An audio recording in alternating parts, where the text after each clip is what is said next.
یہ سورہ عنکبوت کے پہلے رکوع میں آیا تھا، میں نے پوری تفصیل سے بیان کیا تھا کہ یہ نہ سمجھنا کہ تمہارے ساتھ جو ہم وعدے کر رہے ہیں، من کان یرجو لقاء اللہ فإن اجل اللہ لآت وهو السمیع العلیم والذین آمنوا باللہ والذین آمنوا وعملوا الصالحات لنکفرن عنہم سیئاتہم وَلَنَجْزِيَنَّهُمْ أَحْسَنَ الَّذِي كَانُوا يَعْمَلُونَ۔ یہ سارا کس لیے کہ یقین رکھو تمہاری یہ محنتیں اکارت نہیں جائیں گی، تمہارا یہ اِسار، تمہاری یہ قربانی ہے، تمہاری یہ مشقتیں یہ ان ریوارڈڈ نہیں جائیں گی۔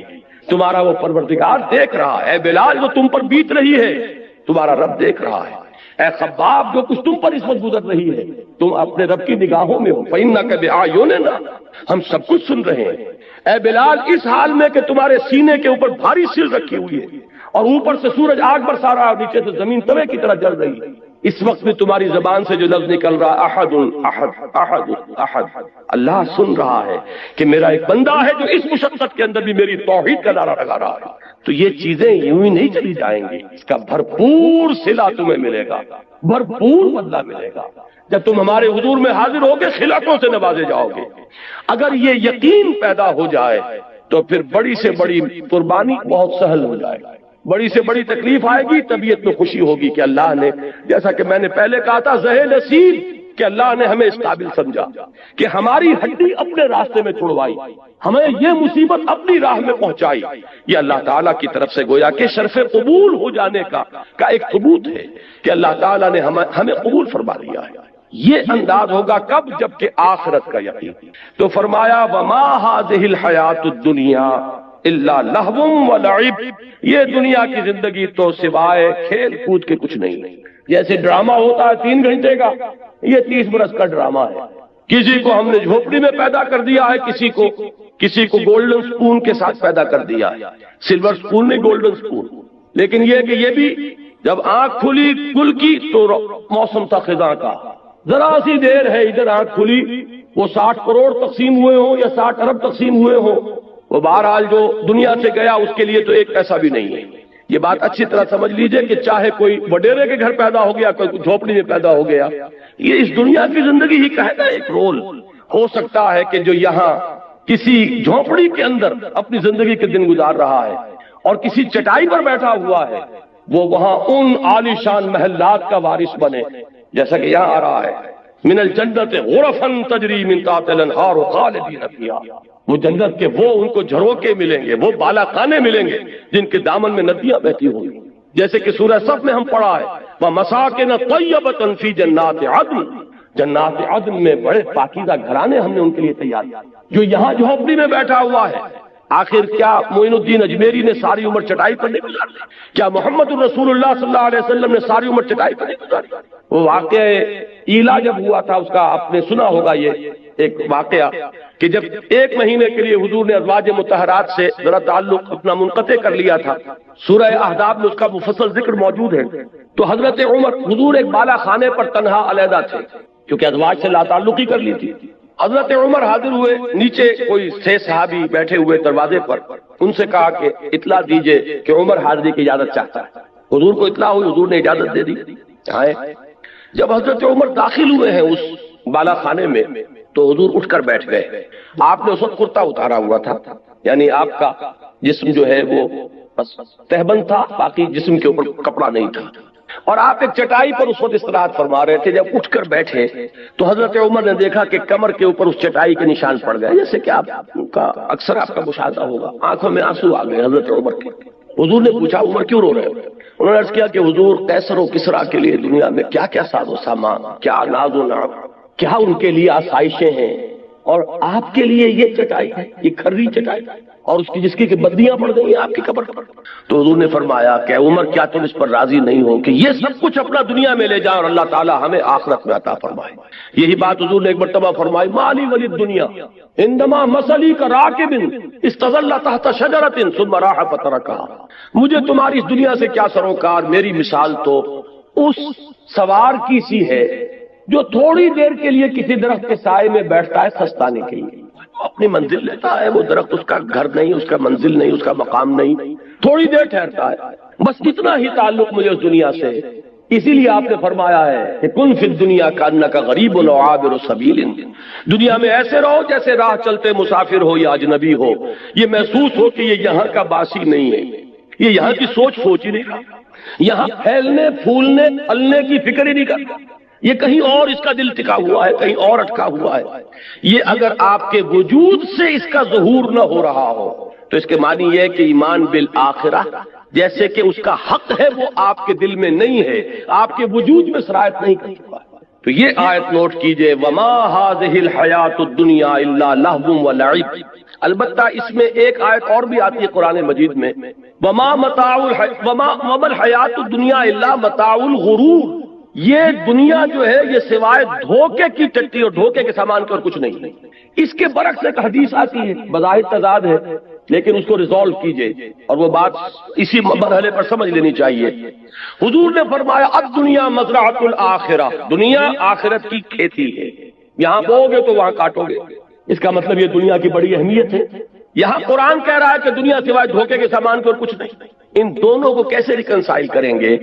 اگر یہ دنیا تمہیں آخرت سے غافل کر دے تو یہ دھوکے کی ٹٹی، پھر تو یہ دھوکے کا سامان ہے، لیکن آخرت کو مقصود بنا کر دنیا میں محنت کرو گے تو یہی آخرت کی کھیتی ہے کہ یہاں بو گے تو وہاں کاٹو گے، اگر یہاں کچھ بویا نہیں تو کاٹو گے کیا وہاں جا کر؟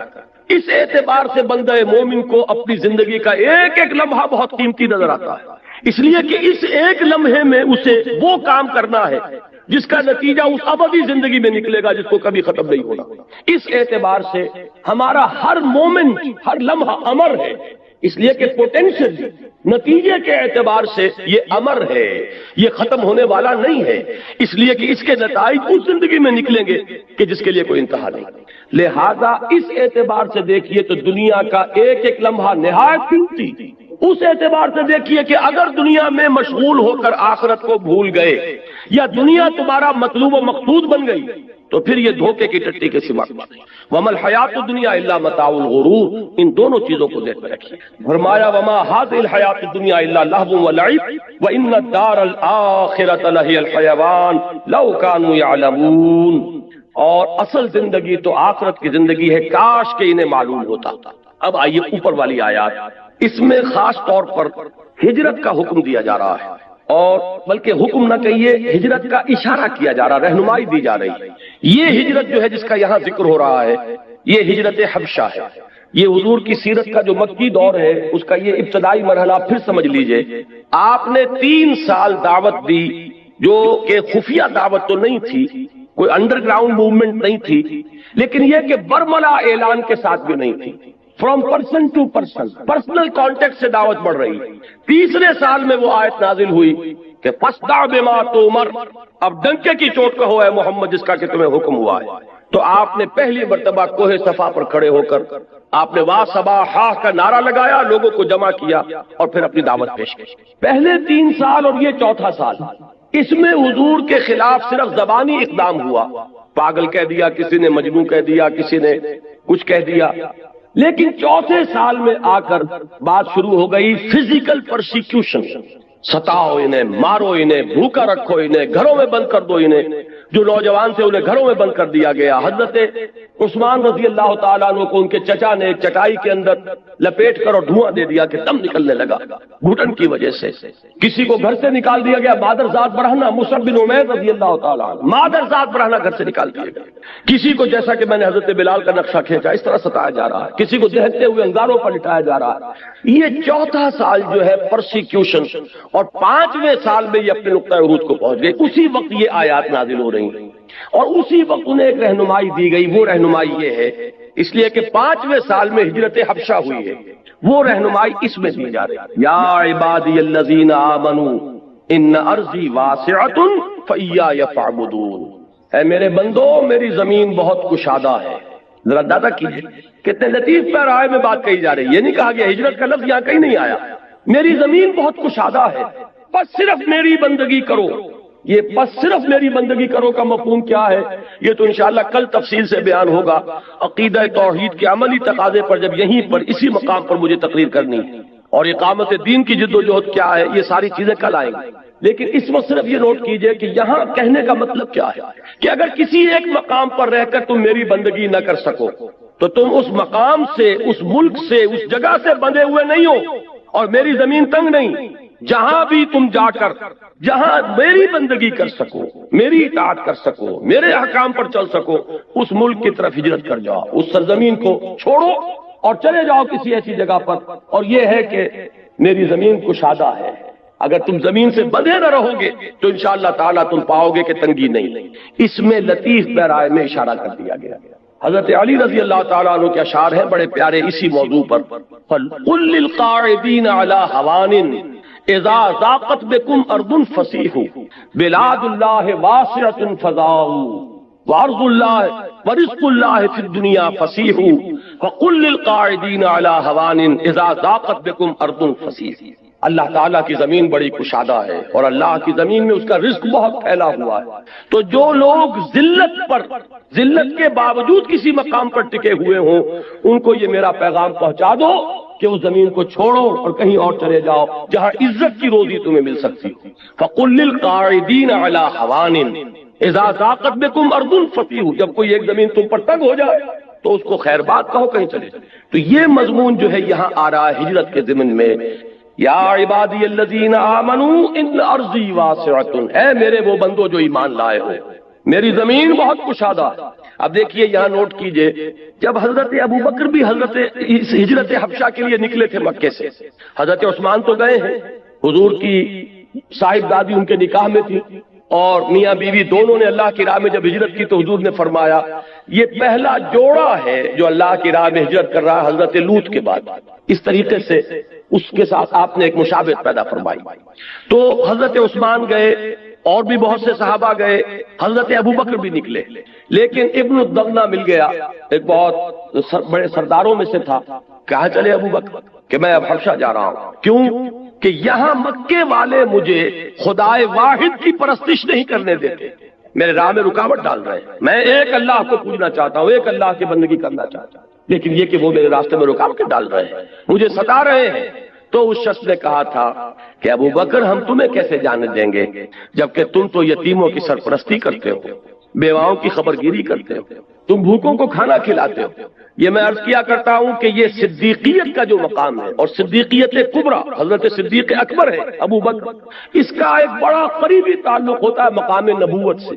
یہی الفاظ کہے تھے حضرت خدیجہ رضی اللہ تعالی عنہا نے جب حضور پر پہلی وحی نازل ہوئی ہے اور حضور پر ایک خوف کسی کیفیت طاری تھی، اور حضور نے یہاں تک الفاظ فرمائے کہ خشیت علی نفسی، مجھے تو اپنی جان کا خطرہ، کتنی بھاری ذمہ داری مجھ پر آ گئی ہے، یہ اتنا بگڑا ہوا معاشرہ، اب اس کو میں دعوت دوں، توحید کی دعوت، توحید کا نعرہ یہاں لگانا جہاں عین خانہ کعبہ میں 360 بت رکھے ہوئے ہوں، تو خشیت علی نفسی، مجھے تو اپنی جان کا خطرہ۔ تو حضرت خدیجہ نے جو تسلی دی تھی ان کے الفاظ یہی تھے، اللہ آپ کو ہرگز ضائع نہیں کرے گا، آپ یتیموں کی سرپرستی فرماتے ہیں، بیواؤں کی خبرگیری کرتے ہیں، آپ مسافروں کی مہمان نوازی کرتے ہیں، آپ غریبوں کی مدد کرتے ہیں، اللہ آپ کو ضائع نہیں فرمایا۔ بالکل وہی الفاظ ابن الدغنہ نے حضرت ابوبکر سے کہے کہ میرا ذمہ چلو، تم وہاں چلو اور جس کو تم پوجنا چاہو، جو بندگی کرنا چاہو کرو، تمہیں کوئی نہیں روک سکتا، اور ہم تمہیں we can't afford to lose you, ہم تمہیں کیسے جانے دیں گے، تم تو ہمارا قیمتی سرمایہ۔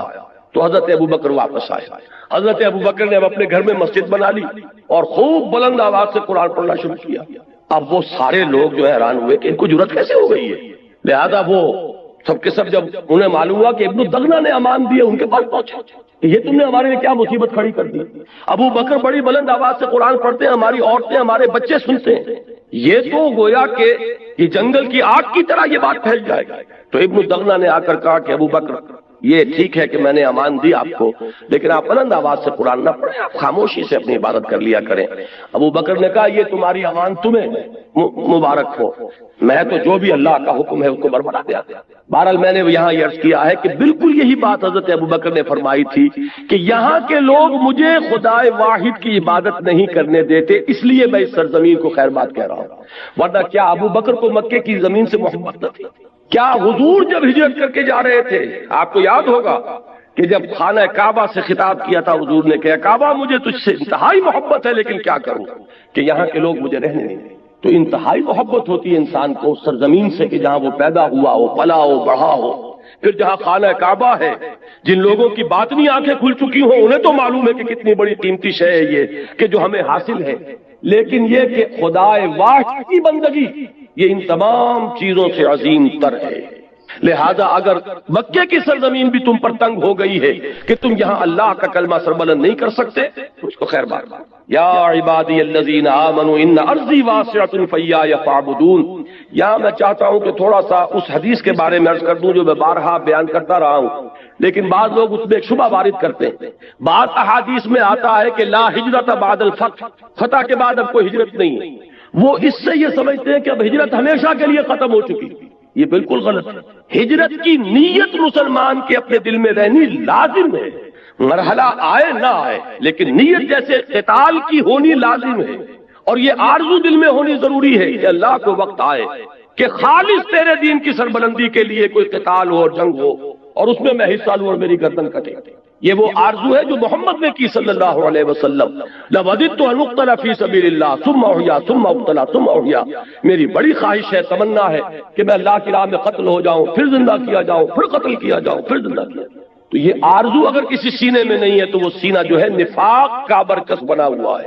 حضور نے فرمایا جو شخص مرا اس حال میں کہ نہ اس نے کبھی اللہ کی راہ میں جنگ کی، نہ اس کی کوئی خواہش اور آرزو تھی، نہ شہادت کی تمنا تھی، فقد مات علی شعبۃ من النفاق، وہ ایک قسم کے نفاق پر مرا ہے۔ اسی طریقے سے ہجرت کی نیت کہ کوئی وقت آئے خالص دین کے لیے، ایک ہجرت یہاں سے ہوئی ہے دنیا بنانے کے لیے، یہ امیگرینٹس بیٹھے ہوئے ہیں، کہاں کہاں بیٹھے ہوئے ہیں، کائے کے لیے گئے؟ دین کے لیے نہیں گئے، دنیا بنانے کے لیے گئے۔ ایک ہجرت معین الدین اجمیری نے کی تھی، جا کر اجمیر کے کفر کے مرکز میں جا کر بیٹھے تھے، لیکن وہ نہ کوئی پیٹرو ڈالر کمانے گئے تھے، نہ وہ دوسرا ڈالر کمانے آئے تھے، نہ یہاں کوئی ایکسپورٹ امپورٹ کی اپنا کاروبار جمانے آئے تھے، صرف اللہ کے دین کے لیے ہجرت۔ یہ زمین و آسمان، اللہ کے کلمے کو پھیلانا، اللہ کی بات کو عام کرنا، اس کے لیے دل میں ہجرت رکھنا۔ تو وہ جو حدیث آتی ہے کہ آمرکم بخمس، اے مسلمانوں میں تمہیں 5 باتوں کا حکم دیتا ہوں، یہ بالکل دائمی شے ہے، بالجماعت والسمع والطاعت والہجرت والجہاد فی سبیل اللہ۔ ان 5 چیزوں کا لزوم کہ کوئی نہ کوئی جماعتی شکل ہونی چاہیے، یا تو وہ جماعت قائم ہو ایک خالص اسلامی ریاست تو وہی اصل جماعت ہے، اگر نہیں ہے تو اس کو قائم کرنے کے لیے کوئی جماعت، اس کے اندر تمہیں شامل ہونا چاہیے۔ بغیر جماعت کے کوئی زندگی جو ہے وہ اسلامی زندگی نہیں ہوگی۔ پھر جماعت بھی سم و اطاعت والی جماعت کے، سنو اور اطاعت کرو، ڈھیلی ڈھالی جماعت نہیں، 4 آنے کی ممبری والی جماعت نہیں۔ اور پھر یہ کی جماعت کیا کرے گی؟ ہجرت اور جہاد۔ اور ہجرت کہاں سے شروع ہو جاتی ہے؟ پوچھا گیا کہ ایو الہجرت افضل یا رسول اللہ، اے اللہ کے رسول یہ بتائیے سب سے اعلیٰ اور افضل ہجرت کون سی ہے؟ فرمایا ان تہجر ما کرہ ربک، یہاں سے ہجرت شروع ہو گئی، ہر اس چیز کو چھوڑ دو جو تمہارے رب کو پسند نہیں۔ اگر رشوت لے رہے تھے، رشوت چھوڑنے کا آج عزم کیجئے، گویا کہ ہجرت شروع کر۔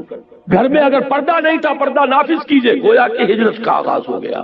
معاشرے سے آپ کٹیں گے، آپ کی دوستیاں کٹ جائیں گی، آپ کی رشتہ داریاں ہو سکتا ہے کہ ان میں خلل واقع ہو جائے، ہجرت ہو جائے گی۔ گھر میں رہتے ہوئے ہجرت ہوگی۔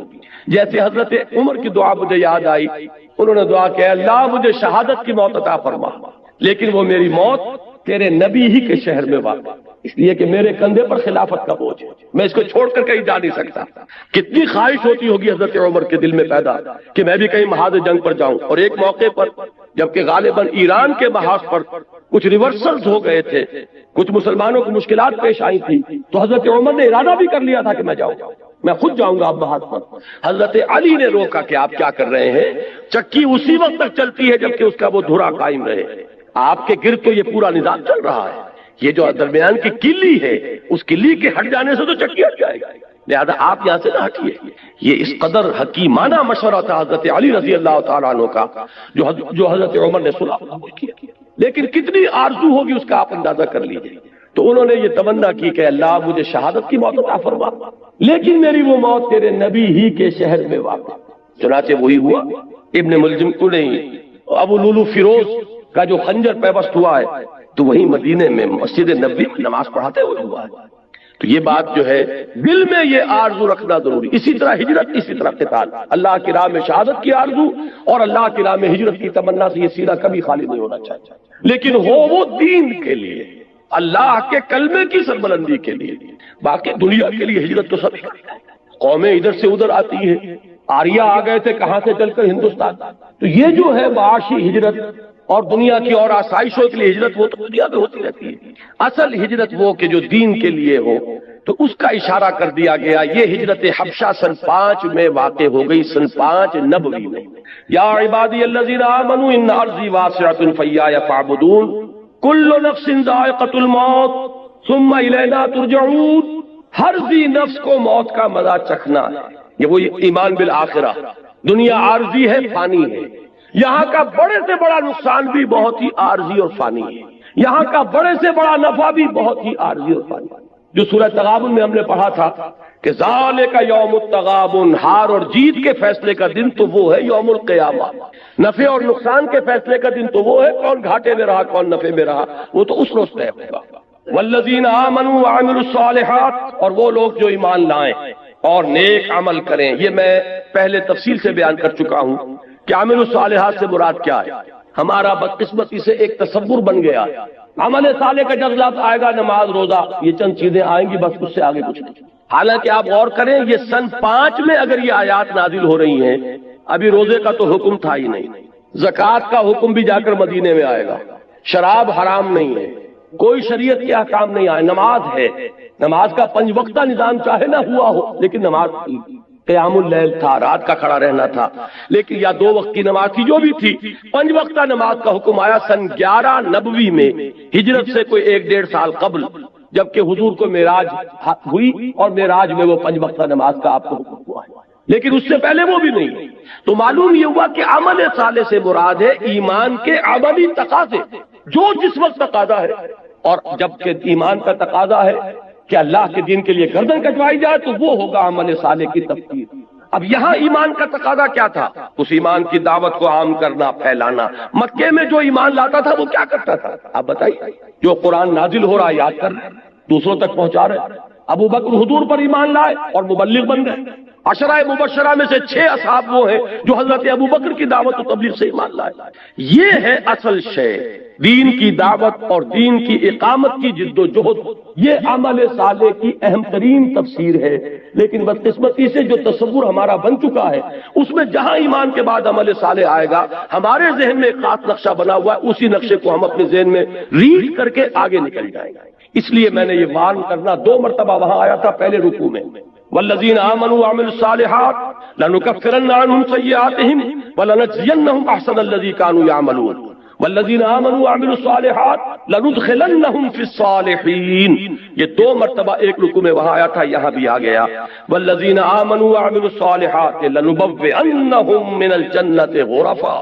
ہم لازماً انہیں ٹھکانہ دیں گے، انہیں جگہ دیں گے، انہیں آباد کریں گے جنت کے بالا خانوں میں، تجری من تحت الانہار، جن کے دامن میں ندیاں بہتی ہوں گی. نعم اجر الخالدین فیہا، وہ اس میں رہیں گے ہمیشہ ہمیش. نعم اجر العاملین، بہت ہی عمدہ ہوگا عمل کرنے والوں کا اجر. بہت ہی اعلیٰ اجر و ثواب ہے جو ملے گا عمل کرنے والوں کو. اب یہ پھر وہی بات آ گئی ایمان بالآخرہ، آخرت کا یقین، جنت کا یقین. اگر یہ ہے تو بڑی سے بڑی قربانی ہلکی نظر آئے گی. جان دے دینے کے بارے میں واقعتاً وہ بات صحیح ہوگی کہ جان دی ہوئی اسی کی تھی. اب تو یہ ہے کہ حق ادا نہ ہو، بجائے اس کے کہ آدمی اپنا کوئی کمال سمجھے. یہ سمجھے کہ یہ جان تو اس نے دی تھی اور اس نے جو کچھ دیا ہے اس جان پر مزید جو نعمتیں کی ان کا حق ہم نے کون سا ادا کیا. جان دے کر تو صرف ایک جان ہی کا حق ادا ہوا. اس نے اور جو ہمیں صلاحیتیں عطا فرمائی، جو ذہانت عطا فرمائی، جو قوت گویائی عطا فرمائی، یہ ساری چیزیں جو دی گئی ہیں ان کا بھی تو حساب ہوگا کہ نہیں ہوگا. تو جان دینا تو صرف اللہ کے عطیہ جان کا بدلہ تو ہو سکتا ہے، باقی نعمتوں کا حق کہاں ادا ہوگا وہ تو ابھی ہمیں سوچنا پڑے گا کہ ہم نے کیا کیا. اس زبان کو کس مطلب میں استعمال کیا ہے، ذہانت کس کام میں لگائی ہے، اپنی اگر طلاقت لسانی اللہ نے عطا فرمائی تو کس کام میں لگائی. اگر اللہ تعالیٰ نے کوئی کام کرنے کی صلاحیت دی، قوت دی، وہ کس کام میں گوائی. جیسا کہ وہ حدیث میں آتا ہے لن تزول قدم ابن آدم، ابن آدم کے قدم ہل نہ سکیں گے اللہ کی بارگاہ سے جبکہ وہ کھڑا ہوگا عدالت اخروی میں، حتی یسأل عن خمس، یہاں تک کہ 5 چیزوں کا اس سے حساب لے لیا جائے. عن عمرہ فیما اپنا، یہ جو ہم نے عمر دی 80 برس 70 برس کہاں فنا کی. وعن شبابہ فیما ابلا، خاص طور پر شباب، جوانی کا دور، امنگوں کا دور، ولولوں کا دور، توانائیوں کا دور. جبکہ جوش مار رہا ہوتا ہے اندر قوت کا خزانہ، یہ وقت کہاں گلایا؟ وعن مالہ من این اکتسبہ فیما انفقہ، حساب کا دو مال کا پائی پائی کا کہ کہاں سے کمایا تھا، حرام سے کہ حلال سے، اور کہاں خرچ کیا، ادائے حقوق میں، انفاق فی سبیل اللہ میں، یا عیاشیوں میں اور گلچھروں میں اور علل و تللوں میں اور اپنی دولت کی نمود و نمائش میں۔ اور آخری پانچواں سوال کیا ہوگا؟ وَعَمَّا عَمِلَ فِيمَا عَلِمَ، جو علم حاصل ہوا اس میں عمل کتنا کیا؟ علم تو اتنا حاصل کر لیا کہ دماغ جو ہے وہ بڑی لائبریری بن گیا، لیکن عمل کچھ بھی نہیں۔ معلوم ہوا کہ یہ علم وبال بن جائے، یہ علم ہمارے خلاف حجت بنے گا، تمہیں یہ بھی معلوم تھا، تمہیں یہ بھی معلوم تھا، تمہیں یہ بھی معلوم تھا، اور پھر تم وہیں کے وہیں رہے، زمیں جنبت نہ جنبت گل محمد۔ معلوم ہوا کہ یہ اس شخص کے مقابلے میں دوہرا مجرم ہے، تہرا مجرم ہے، جسے معلوم نہیں تھا، جسے یہ معلوم نہ ہو کہ اقامت دین فرض ہے، وہ اگر اس جد و جہد میں مبتلا نہیں ہے تو کوئی عذر کر سکے گا پیش کہ اللہ مجھے بتایا نہیں، مجھے نماز فرض بتائی تھی وہ میں پڑھتا رہا، مجھے روزہ بتایا گیا فرض ہے وہ میں رکھتا رہا، یہ اقامت دین کی جد و جہد فرض ہے، یہ کسی نے بتایا؟ لیکن جسے معلوم ہو گیا، جس کے دل نے گواہی دے دی، جس کو انشراح صدر حاصل ہو گیا کہ اقامت دین کی جد و جہد فرض ہے، اب اگر وہ اس میں مبتلا نہیں ہوتا وہ اس کے مقابلے میں دوہرا تہرا مجرم ہو جائے گا اللہ کے۔ تو نوٹ کیجئے، یہ ہے وہ دن، نعم اجر العاملین، جنہوں نے یہاں محنتیں کی۔ اب عامل کے لفظ کو سمجھ لیجئے، فعل اور عمل میں یہ فرق ہے، یہ میں نے اپنا جو کتاب کا ابتدائی ہے سورۃ العصر پر، اس میں بھی بحث کی ہے۔ فعل کسی بھی کام کو کہہ دیں گے جو مجھ سے ہو رہا ہے، چاہے ارادی ہو رہا ہے یا غیر ارادی ہو رہا ہے، چاہے اس میں کوئی مشقت آئی یا نہیں آئی، لیکن عمل کا لفظ آتا ہے ارادی محنت جس میں مشقت بھی آئے، جس میں انسان پر تکان طاری ہو جائے۔ وجوہ یومئذ، وہ جو آتا ہے حل اتاک حدیث الغاشیہ، وجوہ یومئذ خاشعۃ عاملۃ ناصبہ، بہت سے چہرے ہوں گے اس دن تھکے ہوئے جیسے کہ بڑی مشقت کر کے آئے، اور کچھ چہرے ہوں گے اس کو تر و تازہ، وہ وجوہ یومئذ ناظرۃ، وہ چہرے جو ہیں دمک رہے ہوں گے۔ تو اسی طرح ناعمۃ لسعیھا راضیہ، تو یہاں نوٹ کیجئے نعم اجر العاملین، جنہوں نے یہاں محنتیں کی ہیں، مشقتیں کی ہیں، اللہ کے دین کے لیے قربانیاں دی ہیں، ایثار کیا ہے، روکھی سوکھی پر گزارا کیا ہے۔ حالانکہ وہ بھی زیادہ کما سکتے تھے، وہ اپنا سارا وقت ادھر لگاتے، دنیا کی آسائشیں حاصل کر سکتے تھے، لیکن جب وقت کو ادھر ڈائیورٹ کیا، توانائیوں کو ادھر صرف کیا، اپنی قوتوں کو ادھر انویسٹ کیا، تو ظاہر بات ہے دنیا تو سکڑے۔ یہ دونوں چیزیں جو ہے دو دو اور چپڑی نہیں مل سکتی، اگر وہاں کا نفع مطلوب ہے یہاں کا نقصان جھیلنا پڑے گا، وہاں کی آسائش مطلوب ہے یہاں کی تکلیف گوارا کرنی پڑے گی۔ جب صحابہ کے ساتھ اللہ کا معاملہ یہ رہا ہے کہ اگر تم نے یہ سمجھا تھا کہ چھوٹ جاؤ گے، ٹھنڈے ٹھنڈے جنت میں پہنچ جاؤ گے، ام حسبتم ان تدخلوا الجنہ ولما یاتکم مثل الذین خلوا من قبلکم مستهم الباساء والضراء وزلزلوا حتى يقول الرسول والذين آمنوا معه متى نصر الله الا ان نصر الله قریب۔ جب صحابہ سے اللہ یہ فرما رہا ہے تو میرے اور آپ کا معاملہ کیا ہے؟ ہم کہاں سے مستثنا ہو جائیں گے؟ تو فرمایا کہ ہم ان عمل کرنے والوں کو، مشقتیں کرنے والوں کو، دین کے لیے قربانیاں جھیلنے والوں کو بہت اعلیٰ اجر عطا فرمائیں گے۔ الذین صبروا، یہ لفظ یہاں جو آیا ہے، واقعہ یہ ہے کہ میرے پاس الفاظ نہیں ہے کہ اس فصاحت اور بلاغت کے بارے میں جو میرا نفس قائم ہوتا ہے دل پر اس کا کچھ اظہار کر سکتا۔ اس صبر کے لفظ میں سب کو سمیٹ لیا۔ یہ صبر ہے بندہ مومن کو جو کرنا پڑتا ہے۔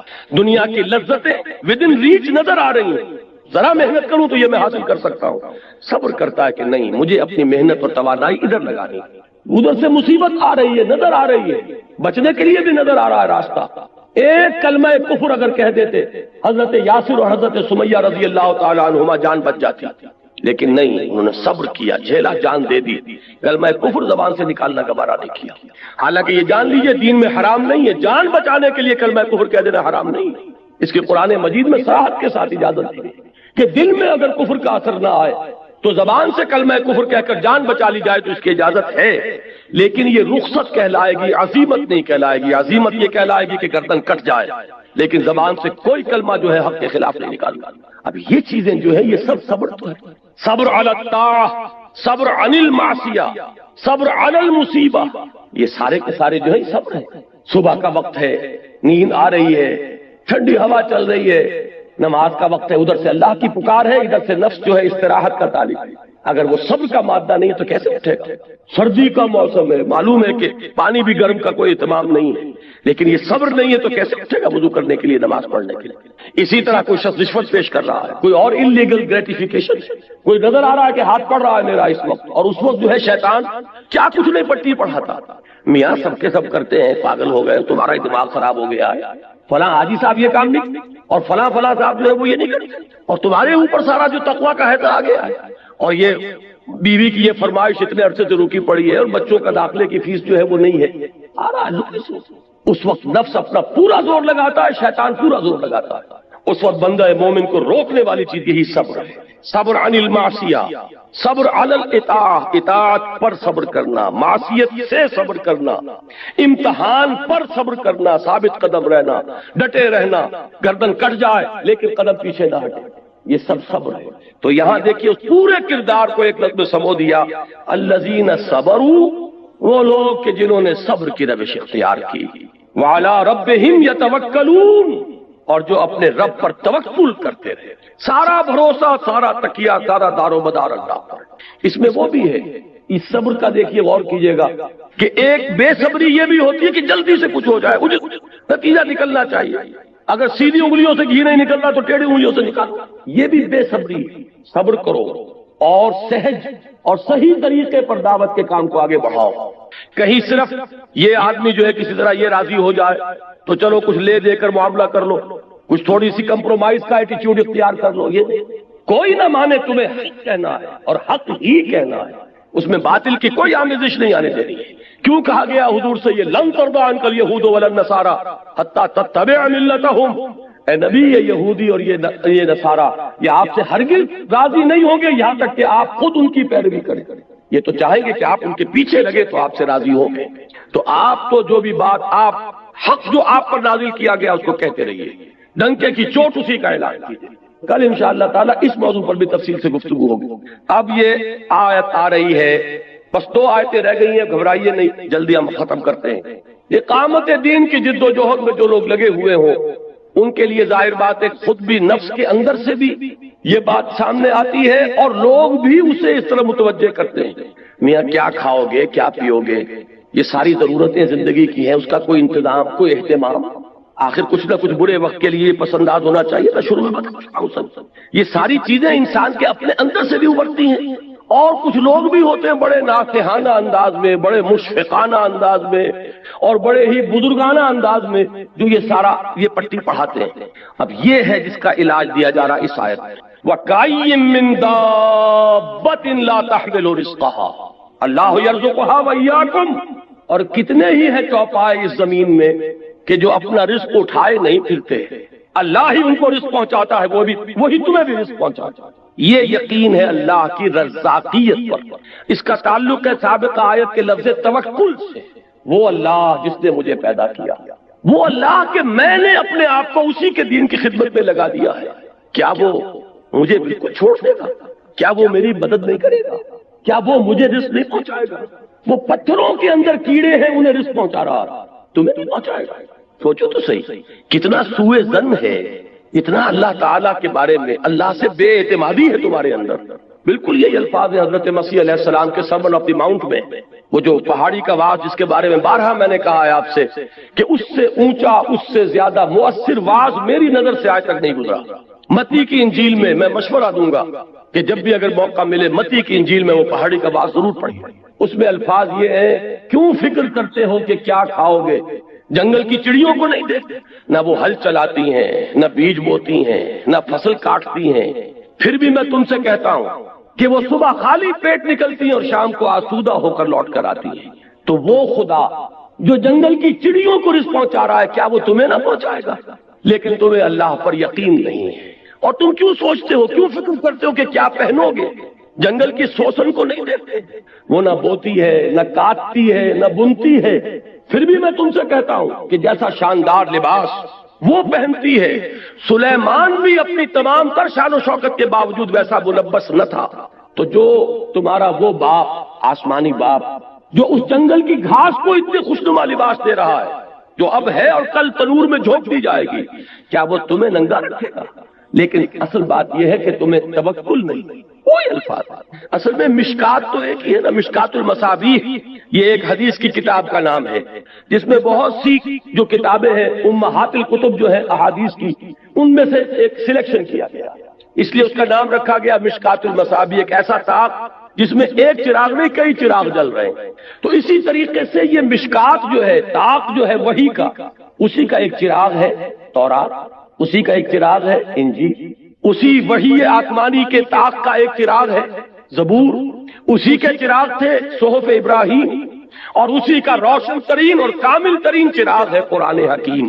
تو ایک ہی مشکات نبوت ہے، وہیں سے یہ تعلیمات حاصل ہوئی ہیں کہ کیوں فکر کرتے ہو کہ کیا کھاؤ گے کیا پہنو گے۔ اب یہ بات جان لیجئے، جو شخص اللہ کے کام میں اپنے آپ کو لگا دے، میں ایک حدیث آپ کو سنا رہا ہوں، من کان فی حاجت اخیہ کان اللہ فی حاجتہ ہی، جو اپنے بھائی کی کوئی ضرورت پوری کرنے میں لگ جائے گا اللہ تعالیٰ اس کی ضرورت پوری کرے گا۔ یہ تو ہے انسانوں کے درمیان کہ میں آپ کی کوئی ضرورت پوری کر رہا ہوں، اللہ تعالیٰ میری ضرورت پوری کرے گا، آپ میری کوئی ضرورت پوری کر رہے ہیں، اللہ تعالیٰ آپ کی ضرورت پوری کرے گا۔ حالانکہ ہم نے اللہ کے لیے نہیں کیا، اپنے بھائی کی ضرورت پوری کر رہے ہیں۔ اگر کوئی شخص اللہ کے دین کے لیے اپنے آپ کو لگا دے تو کیا اللہ تعالیٰ اس کی ضرورتیں پوری نہیں کرے گا؟ لیکن ضرورت ہے توکل کی، ضرورت ہے یقین کی، ضرورت ہے اعتماد کی، اللہ پر وثوق۔ اچھا یہ بھی جان لیجئے یہ وثوق پیدا کب ہوتا ہے؟ اگر آپ اپنے دل میں جھانکیں گے اور یہ محسوس کریں گے کہ آپ کا تعلق اللہ کے ساتھ مخلصانہ ہے تو یقین کا ہوگا آپ کو کہ اللہ میرا ساتھ کبھی نہیں چھوڑے گا۔ لیکن اگر آپ جھانکیں اپنے دل میں اور دل آپ کو الٹا جواب دے کہ تم دھوکے باز ہو، تم فراڈ کر رہے ہو، تم نے سارا دینداری کا لبادہ جو ہے لوگوں کو دکھانے کے لیے پہنا ہوا ہے، تمہاری اصل حقیقت کچھ اور ہے، تو آپ کو کبھی یقین نہیں ہو سکتا کہ اللہ آپ کی امداد کرے گا، اللہ آپ کے لیے راستے کھولے گا۔ یہ اللہ راستے کھولے گا، یہ یقین اس وقت پیدا ہوتا ہے جبکہ دل کے اندر خود آپ کو یہ یقین ہو کہ آپ کا اللہ کے ساتھ تعلق مخلصانہ نہیں ہے، فراڈ نہیں ہے۔ خلوص کو پیدا کرتا ہے۔ وہ آپ نے انگریزی کا وہ ضرب المثل سنیے، لو بگیٹس لو، ہیٹریٹ بگیٹس ہیٹریٹ۔ فارسی میں وہ ہے کہ گندم میں روئے جو سے جو، گندم سے گندم پیدا ہوگی، جو سے جو۔ اگر اللہ کے ساتھ خلوص ہے تو اللہ کا بھی تمہارے ساتھ خلوص ہوگا۔ اگر تم دل گواہی دے کہ تم نے اللہ کے ساتھ اخلاص کا معاملہ کیا ہے تو دل کو یہ یقین ہوگا کہ اللہ تعالیٰ بھی تمہارا ساتھ کبھی نہیں چھوڑے گا۔ یہ ہے وہ بات، الذین صبروا علی ربہم یتوکلون وکأی من دابۃ لا تحمل رزقها۔ اگر معاش کے فکری میں پڑے رہے اور اسی کو تم نے اپنے سر پر مسلط کر لیا تو اس سے کبھی نہیں چھٹو گے، دین کا کوئی کام نہیں کر سکتا۔ میں اس میں توکل کرو اور لگا دو اپنے آپ کو اللہ کے دین کے لیے، تو اللہ تعالیٰ کوئی شریف انسان بھی ایسے انسان کو کبھی نہیں چھوڑتا جس کا اس کے ساتھ ایک مخلصانہ تعلق ہو۔ تو ذرا تصور تو کرو کہ اللہ تعالیٰ کیسے چھوڑ دے گا اپنے اس بندے کو؟ کیا اس کی وہ ضروریات پوری نہ کرے گا؟ اللہ یرزقها وإیاکم، اللہ ہی ان چڑیوں کو بھی، ان چوپایوں کو بھی رزق پہنچا رہا ہے، وہ تمہیں بھی رزق پہنچائے گا۔